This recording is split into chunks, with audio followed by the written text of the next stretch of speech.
Hello friends, welcome to money మంత్ర. నేను మీ రామకృష్ణ.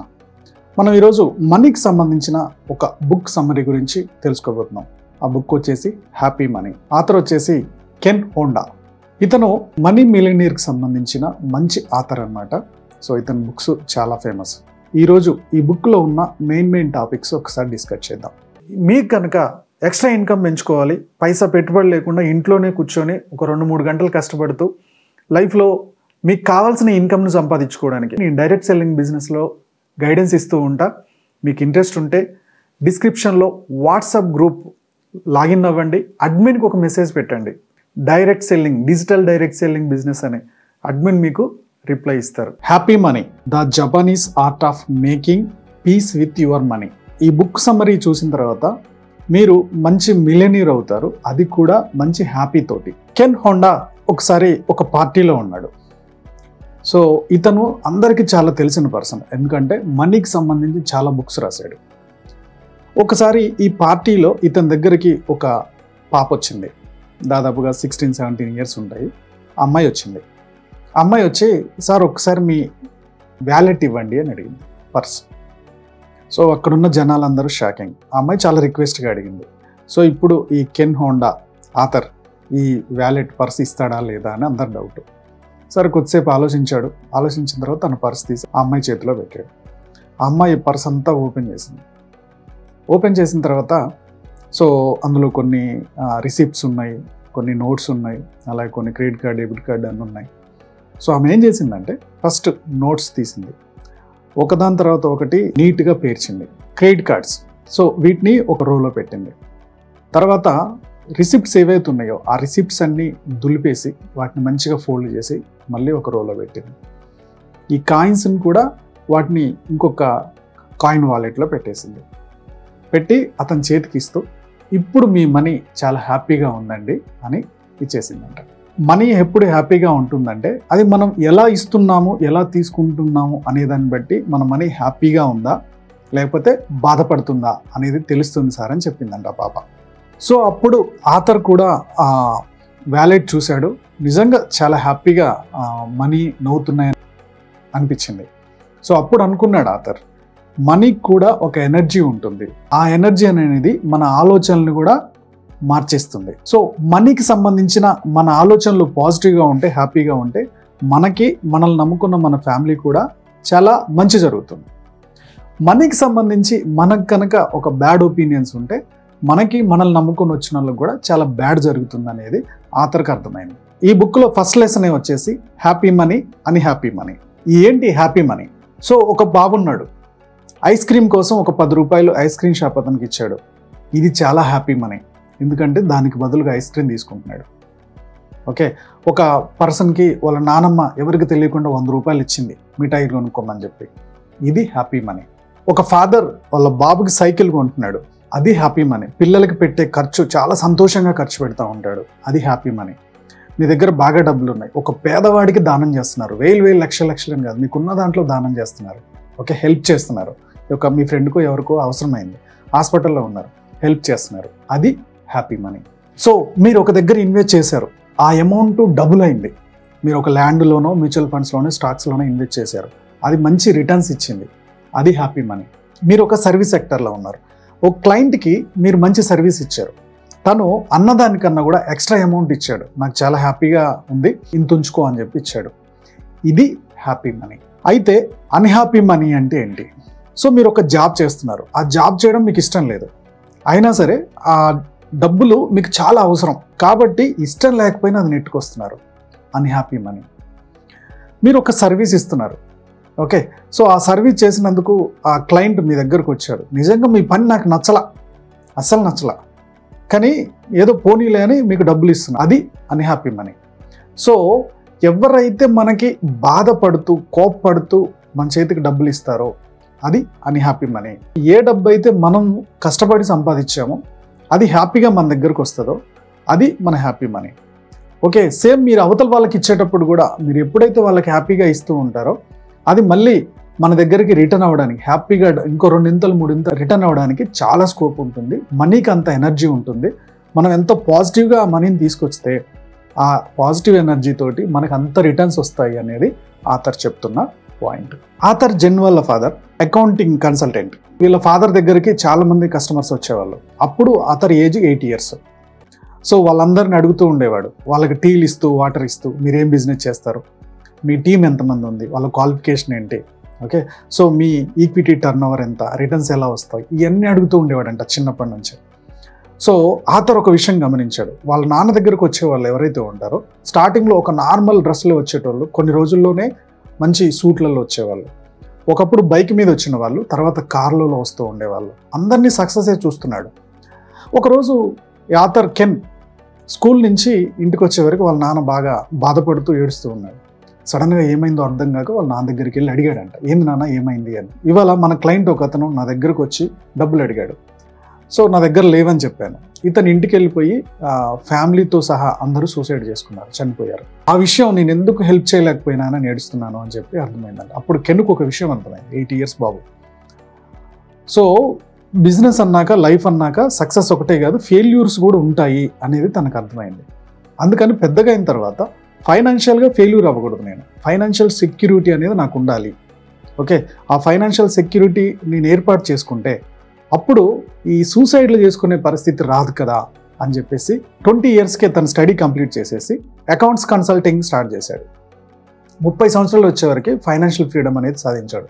ఫైనాన్షియల్గా తను ఇంకొక 80 సంవత్సరాలు పని చేయకపోయినా లైఫ్ అంతా హ్యాపీగా లీడ్ చేసే ఒక స్ట్రక్చర్ క్రియేట్ చేసేసుకున్నాడు.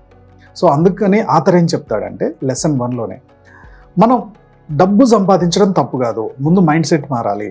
డబ్బు సంపాదించడం తప్పు కాదు, డబ్బు ఎంత ఎక్కువ సంపాదిస్తే అంత మంచిది. ఎట్ ద సేమ్ టైం ఆ డబ్బును హ్యాపీగా ఖర్చు పెట్టాలి, హ్యాపీగా ఇవ్వాలి. అప్పుడు మన దగ్గరికి హ్యాపీ మనీ అనేది రిటర్న్ అవుతుంది అని లెసన్ 1లో ఎక్స్ప్లెయిన్ చేశాడు.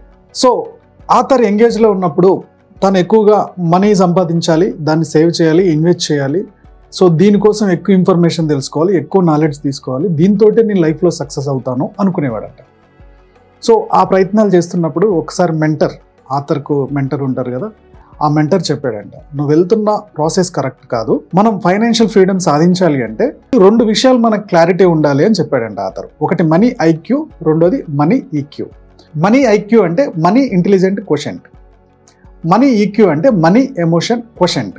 ఎగ్జాంపుల్కి ఒక పర్సన్ ఉన్నాడు, ఇతను ఎంబీఏలో అంటే ఫైనాన్స్కి సంబంధించి, మార్కెటింగ్కి సంబంధించి, బిజినెస్కి సంబంధించిన ఎంబీఏలో గోల్డ్ మెడల్ అయి ఉండొచ్చు. ఒక ఫైనాన్స్కి సంబంధించి ఎంబీఏలో గోల్డ్ మెడల్ అంటే అతని లైఫ్లో బాగా సక్సెస్ అవ్వాలి కదా. కానీ ఇతనికి గనక మనీ ఈక్యూ అంటే మనీకి సంబంధించిన ఎమోషన్స్ని గనక కరెక్ట్గా లేకపోతే ఇతను గోల్డ్ మెడల్ వచ్చినా సరే ఫైనాన్షియల్గా ఫెయిల్ అవ్వచ్చు. కాబట్టి ఇవి 2 బ్యాలెన్స్డ్గా ఉన్న వాళ్ళే ఫైనాన్షియల్గా సెక్యూర్ అవుతారు అని ఆథర్ చెప్తున్నాడు. అంటే మనీ ఐక్యూ అంటే ఏంది, మనీని ఎక్కడ సేవ్ చేయాలి, ఎక్కడ ఇన్వెస్ట్ చేయాలి, ఎక్కడ ఇన్వెస్ట్ చేస్తే ఎంత రిటర్న్స్ వస్తాయి, ఎన్ని సంవత్సరాల్లో ఎంత రిటర్న్స్ వస్తాయి, ఓకే, ఇంకా త్వరగా రావడానికి ఏం టెక్నిక్స్ ఫాలో అవ్వాలి, ఇవన్నీ కూడా మనీ ఐక్యూ. మనీ ఈక్యూ అంటే ఏంది, ఎగ్జాంపుల్కి మీరు స్టాక్స్లో ఇన్వెస్ట్ చేస్తున్నారు. స్టాక్లో ఇన్వెస్ట్ చేస్తున్నప్పుడు మొత్తం తీసుకెళ్ళి స్టాక్లోనే పెట్టారు. సో సడన్గా మార్కెట్ పడిపోతుందని తెలిసింది, ఎమోషనల్గా భయపడిపోతారు. సో లాస్ట్కి బయటకు తీసేశారు. ఎమోషనల్ కంట్రోలింగ్ లేదు. ఎట్ ద సేమ్ టైం ప్రతిదీ భయపడుతూ ఉన్నాం. మనీ ఇంటెలిజెంట్, మీ దగ్గర చాలా ఇన్ఫర్మేషన్ ఉంది, చాలా నాలెడ్జ్ ఉంది మీ దగ్గర, గోల్డ్ మెడల్ మీరు, కానీ ప్రతి విషయంలో కూడా భయం ఉంది. ఇక్కడ నేను రియల్ ఎస్టేట్లో ఇన్వెస్ట్ చేస్తే లాస్ అయిపోతానేమో, ఫిక్స్డ్ డిపాజిట్లో చాలా తక్కువ రేట్ ఆఫ్ ఇంట్రెస్ట్ వస్తుంది కదా, బ్యాంక్ క్లోజ్ అయిపోతే ఎలా, మ్యూచువల్ ఫండ్స్లో, స్టాక్స్లో మనం నమ్మలేము కదా, గోల్డ్ ఇన్వెస్ట్మెంట్ రేపు పెరగకపోతే ఏంటి, ఇలాంటి ఎమోషన్స్, ఈ భయాలన్నీ ఉంటాయి కదా. ఈ భయాలన్నీ ఉండడం వల్ల అంత నాలెడ్జ్ తెలిసినా దీన్ని ప్రాపర్గా ఇన్వెస్ట్ చేయడు కాబట్టి ఆటోమేటిక్గా ఫెయిల్ అవ్వడానికి స్కోప్ ఉంటుంది. ఈ 2 బ్యాలెన్స్డ్గా ఉన్న వాళ్ళే ఫైనాన్షియల్ ఫ్రీడమ్ సాధించడానికి స్కోప్ ఉంటుంది అంటాడు ఆథర్. మనీ ఐక్యూలో 4 లేయర్స్ గురించి ఎక్స్ప్లెయిన్ చేశారు ఆథర్. సో ఫస్ట్ వన్ వచ్చేసి మనీ ఎర్నింగ్. అంటే మీరు డబ్బు ఎలా సంపాదిస్తున్నారు, ఈ డబ్బు సంపాదించే ఆప్షన్ ఏదైతే ఉందో దాని మీద మీకు ఇంట్రెస్ట్ ఉండాలి. జస్ట్ ఏదో ఫార్మాలిటీకి వెళ్తున్నాం, చేస్తున్నాం, ఇష్టం లేకపోయినా అని అంటే అలా కాకుండా మీకు ఇష్టమైన ఫీల్డ్కైనా షిఫ్ట్ అవ్వండి, లేదా ఈ పని చేయడానికి మీరు ఏం చేస్తే ఇష్టపడతారో అది ట్రై చేయండి. సో మనీ ఎప్పుడైతే మీరు ఇష్టపడి సంపాదిస్తుంటారో మీ జేబులోకి అది హ్యాపీగా వస్తుంది, అప్పుడు మీరు ఖర్చు పెట్టడం కూడా చాలా హ్యాపీగా ఖర్చు పెడతారు అని చెప్పి ఆథర్ ఉద్దేశం. మనీ ఐక్యూలో రెండో లెసన్ వచ్చేసి మనీ స్పెండింగ్. ఐక్యూలోనే మనీ స్పెండింగ్. మనీ స్పెండింగ్ ఎలా ఉండాలి అంటే, మీరు ప్రతి పైసా కూడా పిసినార్లాగా దాచిపెడుతూ ఉన్నారా, సేవింగ్ చేస్తూ ఉన్నారా? సో ప్రతిదీ మీరు సేవింగ్ చేస్తున్నప్పుడు ఈ ఐక్యూ కూడా రాంగ్ అంటాడు ఆథర్. సేవింగ్స్ అనేది మినిమం ఉండాలి. ఒక వయసులో ఉన్నారు, మీరు ఏజ్లో ఉన్నారు. ఏజ్లో ఉన్నప్పుడు మీరు ఎంత ఒక 20% సేవ్ చేస్తే, ఒక 50% ఖర్చు పోతే, ఇంకొక 30% ఉంది కదా, ఈ 30%లో మీరు ఏమి హ్యాపీగా ఎంజాయ్ చేయగలుగుతారో చూడాలి. ఒక డ్రెస్ తీసుకోవడానికి హ్యాపీయా, లేదా ట్రావెలింగ్ చేయడానికి హ్యాపీయా, ఒక మూవీకి వెళ్ళడానికి హ్యాపీయా? ఒకవేళ వాటికి ఖర్చు పెట్టలేకపోతే, మనకి ఏజ్ అవుతున్న కొద్దీ తర్వాత ఖర్చు పెడదామన్నా డబ్బులు వచ్చినా కానీ దాన్ని ఎంజాయ్ చేయలేము. ఏమో రైట్? కాబట్టి స్పెండింగ్కి సంబంధించింది కూడా కొన్ని లిమిట్స్ ఉండాలి, ఒక బడ్జెట్ ఉండాలి. ఆ బడ్జెట్లో ఖర్చు పెట్టాలి. మరీ పిసినారిగా ఉండడం కూడా కరెక్ట్ కాదు. అలానే అప్పులు చేసి ఖర్చు పెట్టడం కూడా కరెక్ట్ కాదు. వీటిని బట్టే మన ఫ్యూచర్ ఆధారపడి ఉంటుంది అంటాడు ఆథర్. థర్డ్ లేయర్ వచ్చేసి మనీ ప్రొటెక్టింగ్. ఈ ప్రొటెక్టింగ్ మనీ అనేది, మీరు సంపాదించిన మనీని ప్రొటెక్ట్ చేయడం కూడా చాలా ఇంపార్టెంట్ అంటాడు ఆథర్. ఎలా? ఎగ్జాంపుల్, మీకు ఏదైనా పెట్టుబడి పెడితే ఆ పెట్టుబడి దాని మీద రిటర్న్స్ రాకపోయినా పర్లేదు, ఆ పెట్టుబడి లాస్ అవ్వకుండా చూడాలి. అలాగే మనీని ప్రొటెక్ట్ చేయడానికి మీ లైఫ్ పార్ట్నర్ లేదా మీ బిజినెస్ పార్ట్నర్, వీళ్ళిద్దరితో కూడా మంచి రిలేషన్ ఉండాలి అంటాడు ఆథర్. లైఫ్ పార్ట్నర్తో కనుక పర్ఫెక్ట్ రిలేషన్ లేదు, మీరేమో పొదుపు చేస్తున్నారు, తనేమో ఖర్చు పెడుతుంది, ఏదో ఒక స్టేజ్కి వచ్చేవరకు ఇద్దరికి అండర్స్టాండింగ్ దెబ్బతింటుంది, డివోర్స్ అవుతుంది. సో జపాన్లో, ఈవెన్ ఇండియాలో కూడా, జపాన్లో కానీ ఇండియాలో కానీ డివోర్స్ అనేది మన మనీని చాలా లాస్ చేసే ఒక ప్రాసెస్. ఇది అంటే లైఫ్ పార్ట్నర్కి మనం ఎంతో కొంత సెటిల్మెంట్ చేయాల్సిందే. ఇన్ని రోజులు దాచిపెట్టే అమౌంట్ అంతా డివైడ్ అయిపోయే ఆప్షన్ వస్తుంది. ఈవెన్ బిజినెస్లో అయినా అంతే. పార్ట్నర్ మంచివాడైతే చిన్న చిన్న మిస్టేక్స్ ఏమైనా జరుగుతూ ఉంటే వాటిని కరెక్షన్ చేసుకుంటూ వెళ్ళాలి. ఒకవేళ బాగా మోసం చేస్తున్నాడంటే, దీనివల్ల ఇంకా ఫ్యూచర్లో బాగా లాస్ అవుతారన్నప్పుడు వాళ్ళతో డివైడ్ అవ్వాలి. బట్ బిజినెస్ మంచిగా వెళ్తున్నప్పుడు మనం అత్యాశతో వెళ్ళిపోయి దాన్ని డిస్టర్బ్ చేసుకుంటే మీ మనీని ప్రొటెక్టింగ్ మనీని డిస్టర్బ్ చేసినట్టే అవుద్ది అంటాడు ఆథర్. నెక్స్ట్ వన్ వచ్చేసి, ఫోర్త్ స్టేజ్ వచ్చేసి ఇంక్రీజింగ్ మనీ. చాలామంది ఇంక్రీజ్ మనీ అంటే ఏమనుకుంటారు, 4-5 బిజినెస్లలో డబ్బులు పెట్టడం. ఓకే, సో వాటిని ఇంక్రీజ్ చేసుకుంటాం, ప్రమోషన్కి ఖర్చు పెట్టడం, బిజినెస్ డెవలప్ చేసుకోవడానికి ఖర్చు పెట్టడం, ఇవన్నీ ఇంక్రీజింగ్ మనీ అంటారు. కానీ ఆథర్ ఉద్దేశంలో ఇంక్రీజింగ్ మనీ అంటే అది కాదు. అసలు మనీ ఏ పర్పస్ కోసం కావాలి అని ఎవరైతే ఐడెంటిఫై చేస్తారో, ఓకే, సో పర్పస్ ఏంటి, దేనివల్ల నీకు హ్యాపీ వస్తుంది, ఏమి సొసైటీకి ఇవ్వాలనుకుంటున్నావు, లేదా ఇంకే పర్పస్ కోసం నువ్వు డబ్బు సంపాదిస్తున్నావు, ఈ పర్పస్ని ఎవరైతే ఐడెంటిఫై చేస్తారో వాళ్ళు దానికి తగ్గట్టుగా సంపాదిస్తారు. ఎంత ఇబ్బంది వచ్చినా ఆ వచ్చే మనీతో హ్యాపీగా ఫీల్ అవుతారు, హ్యాపీగా ఉంటారు. ఎగ్జాంపుల్కి మీరు ఒక స్టాక్స్లో కొన్ని డబ్బులు పెట్టారు. ఆ స్టాక్స్లో ఎందుకు పెట్టారంటే, ఆ కంపెనీ, ఎగ్జాంపుల్కి ఏదో టాటా కంపెనీ, ఆ కంపెనీ చాలా జెన్యూన్, సొసైటీకి ఏదో హెల్ప్ చేస్తుంది. ఓకే, సో దీని మీద నాకు ఒక రూపాయి వస్తే బాగుండు అని మీరు దాంట్లో ఇన్వెస్ట్ చేశారు. సో మీ పర్పస్ క్లారిటీ ఉంది, డబ్బు కావాలి, ఎట్ ద సేమ్ టైం సొసైటీకి హెల్ప్ చేస్తున్న కంపెనీకి నేను సపోర్ట్ ఇవ్వాలనేది మీ పర్పస్ అనుకుందాం. సో ఇలాంటప్పుడు మీరు దాంట్లో లాంగ్ టర్మ్ కోసం పెట్టారు, బట్ షార్ట్ టర్మ్లో అది పడిపోతుంది. కంపెనీ పడిపోతున్నా, అది లాస్ అవుతున్నా మీకు ఇబ్బంది అనిపించదు. ఎందుకంటే ముందే ఎక్స్పెక్ట్ చేసాం, ఓకే మంచి పనికి వెళ్తున్న డబ్బులే, అది కొద్దిగా లాస్ అయింది, నో ప్రాబ్లం, అది మళ్ళీ రికవర్ అవుతుందని మీరు కాన్ఫిడెంట్గా ఉంటారు. ఎప్పుడైతే కాన్ఫిడెంట్గా ఉన్నారో, ఎప్పుడైతే అనాలిసిస్ కరెక్ట్గా చేసుకున్నారో, కంపెనీ పడిపోతున్న టెన్షన్ పడకుండా మళ్ళీ పికప్ అయినప్పుడు ఆ రిటర్న్ చూసే వరకు మీరు ఎంజాయ్ చేయగలుగుతారు. మన పర్పస్ క్లారిటీ ఉండాలి, దానికి గోల్ సెట్టింగ్ ఉండాలి, short term long term goal setting చేసుకుంటూ ఆ పర్పస్ని రీచ్ అవ్వడానికి ప్లాన్ చేసుకోవాలి అంటాడు ఆథర్. ఇప్పుడు money EQ, money emotional quotient గురించి మాట్లాడుకుందాం. సింపుల్ మీనింగ్ ఇది, పైసలతోటి మన థింకింగ్, మన ఎమోషన్స్ ఎలా ఉన్నాయి అనేది తెలుసుకోవడమే. ఇందులో కూడా 4 లేయర్స్ ఉన్నాయి. ఒకటి రిసీవింగ్ మనీ, రెండోది ఎంజాయింగ్ మనీ, మూడోది ట్రస్టింగ్ ది మనీ ఫ్లో, నాలుగోది షేరింగ్ మనీ. సో మీరు జాబ్ చేయడం వలనో లేదా ఒక సర్వీస్ ఇవ్వడం వలనో మీ అకౌంట్లోకి డబ్బులు వచ్చాయి. మీ అకౌంట్లోకి డబ్బులు వచ్చినప్పుడు మీకు మీరు అప్రిషియేట్ చేసుకోవాలి. ఓకే, ఈ మనీ వాడడానికి నేను అర్హుణ్ణి, నేను కష్టపడ్డాను, నేను పలానా పని చేశాను, ఈ పలానా పని వల్ల నాకు నా వాల్యూకి తగ్గట్టు ఈ డబ్బులు వచ్చాయి. ఓకే, సో ఎప్పుడైతే మీకు మీరు మనీ రిసీవ్ అయినప్పుడు అవి జెన్యూన్గా మీ కష్టంతో వచ్చినప్పుడు మీ వాల్యూని మీరు గుర్తిస్తూ దీన్ని వాడుకోవడానికి నాకు అర్హత ఉంది, నేను అంత కష్టపడ్డాను అని మీరు ఎప్పుడైతే మిమ్మల్ని మీరు గుర్తిస్తారో అప్పుడు మీ మనీ ఎమోషన్ చాలా పర్ఫెక్ట్గా ఉన్నట్లు అర్థం. మనీ ఈక్యూలో నెక్స్ట్ లేయర్ వచ్చేసి ఎంజాయింగ్ మనీ. ఎంజాయింగ్ మనీ అంటే ఏంటంటే, సో మనం మనీ ఖర్చు పెడుతున్నప్పుడు ప్రజెంట్లో ఉండాలి. పాస్ట్ మనం మార్చలేము, ఫ్యూచర్ ఏం జరుగుద్దో ఎవరు ప్రెడిక్ట్ చేయలేము కదా. సో ఫ్యామిలీతో ఒక హోటల్కి వెళ్ళారు. సో ఫ్యామిలీతో ఒక హోటల్కి వెళ్ళినప్పుడు మీరు ఖర్చు పెడుతున్న అమౌంట్ గురించి ఎక్కువ టెన్షన్ పడద్దు, ఇంత ఖర్చు అయిపోతుంది అంత ఖర్చు అయిపోతుంది అని. ఆ ఉన్న టైంని ఎంజాయ్ చేయండి, వాళ్ళతో ఉన్న హ్యాపీని ఎంజాయ్ చేయండి. మీరు ఒక పార్క్కి వెళ్ళారు లేదా ఒక మూవీకి వెళ్ళారు, ఆ మూవీకి ఒక 500-600 ఖర్చు అయింది. బట్ ఆ టైంలో పిల్లలతో పాటు ఎంజాయ్ చేయండి. ఇంత డబ్బులు ఖర్చు అయిపోయింది అని మీరు బాధపడుతూ ఉన్నారనుకోండి, ఆటోమేటిక్గా మీ మనీ ఎమోషన్ అనేది రాంగ్ వేలో వెళ్తున్నట్టు అర్థం. సో ప్రజెంట్గా మీరు ఏది ఖర్చు పెడుతున్నారో, ఒక ఐస్ క్రీమ్కి డబ్బులు ఖర్చు పెడితే ఆ ఐస్ క్రీమ్ని ఎంజాయ్ చేయండి, డబ్బులు పోతున్నాయి అని బాధ కాదు. ఎప్పుడైతే అలా ఎంజాయ్ చేస్తూ ఉంటారో మీరు మనీని ఎంజాయ్ చేయగలుగుతారు. ఆ క్షణము ఆ టైంని మీరు ఎంజాయ్ చేయగలుగుతారు. ఇది చాలా ఇంపార్టెంట్ అంటాడు అతను. Trusting money flow. చాలా మందికి ఒక భయం ఉంటుంది, ఇవాళ జాబ్ ఉంది రేపు ఉంటుందో లేదో, ఇవాళ బిజినెస్ సక్సెస్ రేట్లో నడుస్తుంది రేపు నడుస్తుందో లేదో, సో సడన్గా రోడ్డు మీద పడిపోతే ఏమవుతుంది, ఇలాంటి ఆలోచనలు అందరికీ ఉంటాయి. సో దీనికి ఆథర్ ఏం సొల్యూషన్ చెప్తున్నాడంటే, ఇది ఎమోషన్, దీనివల్ల చాలామంది డిప్రెషన్లోకి వెళ్ళిపోతారు, నైట్ నిద్రలు కూడా పోకుండా ఉంటారు. ఈ ఎమోషన్కి ఆథర్ చెప్తున్న సొల్యూషన్ ఏంటంటే, ఫస్ట్ ఆఫ్ ఆల్ మీకు ఒక ఫీల్డ్లో ఎక్స్పీరియన్స్ వచ్చింది, కొంచెం మనీ వచ్చింది, రేపు ఇవి లేకపోయినా మిమ్మల్ని మీరు ప్రొటెక్ట్ చేసుకునే ఒక సిస్టాన్ని తయారు చేసుకోవాలి. రేపు జాబ్ లేకపోతే మీకు వస్తున్న దాంతో మల్టిపుల్ ఇన్కమ్స్ రెడీ చేసుకున్నప్పుడు ఇది కాకపోతే ఇంకోటి వస్తుంది కదా అనే ధైర్యం ఏర్పడిపోతుంది. అది ఏర్పాటు చేసుకోవాలి. రెండోది, ఏ మనీ ఫ్లో కూడా ఏర్పాటు చేసుకోవాలి, కానీ మీకు ఒక ఫీల్డ్లో ఎక్స్పీరియన్స్ ఉంది. ఈ ఎక్స్పీరియన్స్తో ఇప్పుడు వస్తున్న దాంట్లో అంత కాకపోయినా దాంట్లో సగమైన 75% అయినా నేను సంపాదిస్తాను అని మీ ఎక్స్పీరియన్స్ మీద మీకు నమ్మకం ఉండాలి. ఎప్పుడైతే మీరు చేస్తున్న పని మీద మీ ఎక్స్పీరియన్స్ మీద మీకు నమ్మకం ఉంటుందో ఆటోమేటిక్గా మీరు ఎమోషన్గా కంట్రోల్లో ఉంటారు.